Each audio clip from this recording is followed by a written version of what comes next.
হতদরিদ্র বেলাল মিয়া কাজ করেন একটি ইটভাটায়। ইটভাটার দৈনিক পারিশ্রমিক দিয়ে কোনো রকমে দিন কেটে যায় তার। একদিন ভাটার ম্যানেজার তাকে বলে, এই বিলাল মিয়া, হ্যাঁ আজকের ভিতরেই ওই গাদারিটাই গাদাই নিয়ে আসবা, ঠিক আছে? জি আচ্ছা। তাড়াতাড়ি কাজ করো।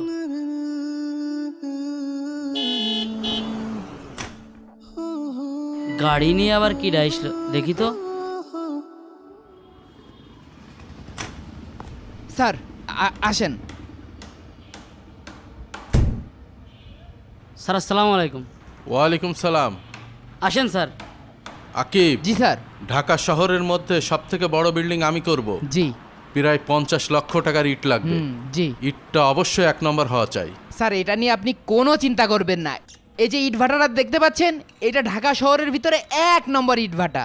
এখানে সবচেয়ে হাই কোয়ালিটির ইট পাওয়া যায় স্যার। ও আচ্ছা, আমাদের বিল্ডিংয়ের যে ইঞ্জিনিয়ার তার টাকা পরিশোধ করেছো?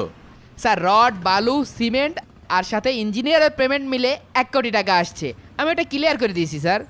ওরে শালা, মালদার পার্টি ওরে। আর স্যার, কালকে কন্ট্রাক্টর ফোন দিয়ে জানিয়েছে টোটাল বিল্ডিং এর কাজ কমপ্লিট হতে 11 কোটি টাকা খরচ হবে। কি ব্যাপার, লোকটা চিনা চিনা মনে হচ্ছে। রফিক মনে হচ্ছে। রফিকই তো। টাকার কোনো সমস্যা নেই, যা লাগে সব দেয়া যাবে। রফিক, কে আপনি? বাবা তুই এখানে এতদিন কোথায় ছিলি বাপ? আজব তো, আপনি কে?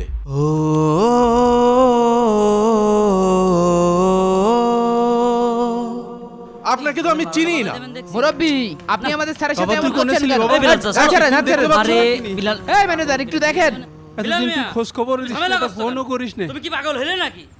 উফ, কি ঝামেলা। বাজান, বিলাল চাচা, তুই আমাকে চিনতে পারছিস না? তোর কত চেষ্টা করেছি, পাগল তোর ঠিকানাই জোগাড় আহ, করতে পারলাম না। আমি তোর বাপ। কি? আপনি আমার বাবা?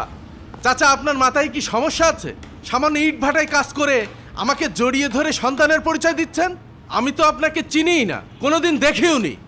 রফিক, আর আমার বাবা আব্বাস চৌধুরী, সে তো অনেক আগে মারা গেছে। কি বলছিস কি তুই বাবা? বিলাল মিয়া, ধুর, তুই তোর বাবাকে ভুলে গিয়েছিস? আজ ইটভাটায় কাজ করি বলে তুই পরিচয় দিতে চাচ্ছিস না? বললাম না আমি আপনাকে চিনি না, তারপরও আপনি আমাকে হেনস্থ করার চেষ্টা করছেন কেন? স্যার, এইসব টাকার লোভে করছে মনে হয়। ও আচ্ছা, বুঝতে পেরেছি। আমাকে ইমোশনাল করে টাকা নেওয়ার ধান্দা না? টাকা চাইলেই তো হয়। এই ম্যানেজার, টাকা দাও। এই নেন স্যার। এই নেন, টাকা নেন।